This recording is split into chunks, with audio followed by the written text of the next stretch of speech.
प्राणत्याग करणारे, उपोषणाला बसणारे, जीवाची पर्वा न करणारे असे जरांगे पाटील यांना माझा कोटी कोटी प्रणाम, धन्यवाद।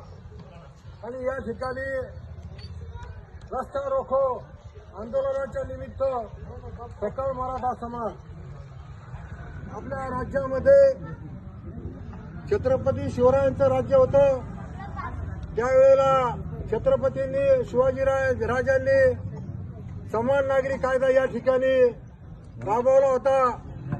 त्यानंतर स्वातंत्र्याच्या वेळेला भगतसिंग, बाबू गेनू, पंडित जवाहरलाल नेहरू, महात्मा गांधी, सरदार वल्लभभाई पटेल, सावरकर असे महापुरुष यांनी देशाला स्वातंत्र्य मिळवून दिलं। आंबेडकर बाबासाहेबांनी घटना या ठिकाणी लिहिली आणि समानतेचा संदेश बाबासाहेबांनी समानतेचा आणि बंधुत्वाचा संदेश या ठिकाणी दिला। आणि त्यानंतर आपण आज शाळेमध्ये जाताना एक प्रार्थना या ठिकाणी करतो, भारत माझा देश आहे, सारे भारतीय माझे बांधव आहेत, असं या ठिकाणी आपण शपथविधी या ठिकाणी घेतो। म्हणजे आपण सर्व एक आहेत। परंतु कुणबी हा शब्द शिवाजी महाराजच्या काळापासून, निजामाच्या काळापासून या ठिकाणी होता आणि त्याही वेळेला का या समाजाला कुणबीचं सर्टिफिकेट म्हणून खानदेश, मराठवाडा, महाराष्ट्र या ठिकाणी आरक्षण या ठिकाणी होतं। परंतु काही लोकांना आरक्षण तर काही लोकांना नाही।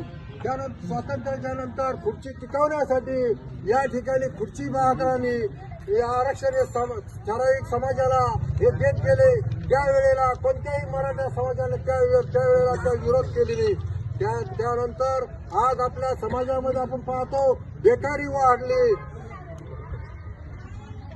वाढली आणि त्या माध्यमातून आज आपला नेता, मराठ्यांचा नेता मनोज जरांगे पाटील यांनी या ठिकाणी या आंदोलनाला सुरुवात केली।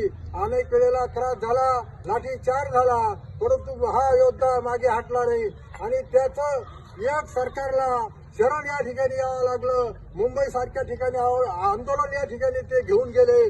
त्या ठिकाणी शासनाने, शिंदे साहेबांनी या ठिकाणी थातूर मातूर निवडणुकीच्या तोंडावर अर्धवट असं आरक्षण या ठिकाणी दिलं।